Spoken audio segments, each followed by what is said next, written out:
Alors c'est quand même un peu préoccupant parce que ces médicaments, notamment qu'on donne pour dormir, on les appelle les benzodiazépines, et aussi quelques médicaments apparentés qu'on range avec eux, eh bien ces médicaments ne sont pas très efficaces pour améliorer le sommeil.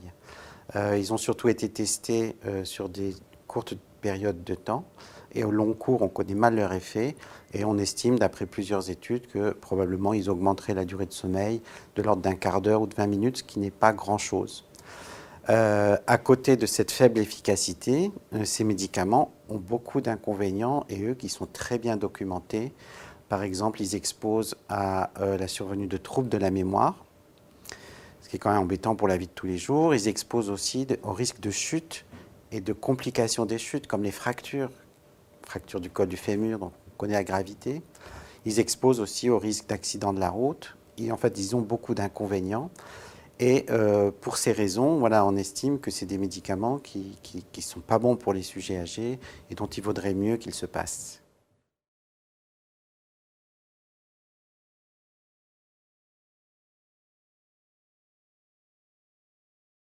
Alors pour vous donner des exemples très concrets, par exemple dans le service hospitalier dans lequel je travaille, eh bien c'est des choses que l'on fait, alors je dirais quotidiennement, hein, quand on a des personnes qui arrivent et qui prennent ces médicaments depuis parfois des années.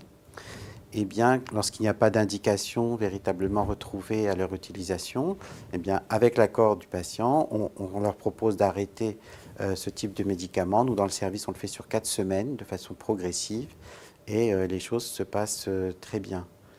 On a même organisé dans notre équipe, pour des malades non hospitalisés, un programme d'accompagnement, on appelle ça d'éducation thérapeutique, pour les personnes âgées qui veulent arrêter ces médicaments, les benzodiazépines. Donc il y a une série de consultations, sont impliqués des infirmiers, des médecins. On leur explique comment mieux dormir, quelles sont les règles à suivre pour avoir un bon sommeil. Et les choses se passent très bien. On arrive dans la plupart des cas soit à arrêter ces médicaments, soit à réduire leur dose, qui est déjà un début de succès.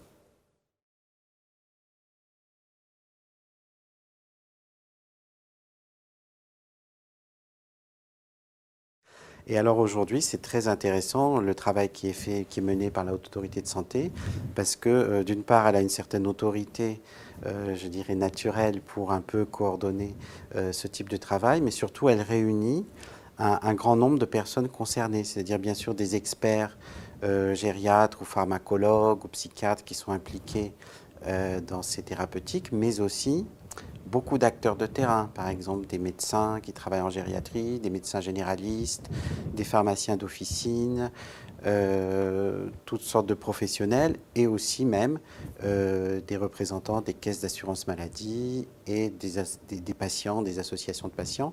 Donc c'est très intéressant qu'il y ait des confrontations, des échanges d'expériences entre toutes ces personnes concernées. Et on a vu ce matin, par exemple, qu'il y avait beaucoup de projets très innovants qui sont menés, un certain dynamisme autour de cette thématique. Et on voit autour de ces journées d'échange beaucoup de réflexions et d'idées nouvelles qui commencent à émerger.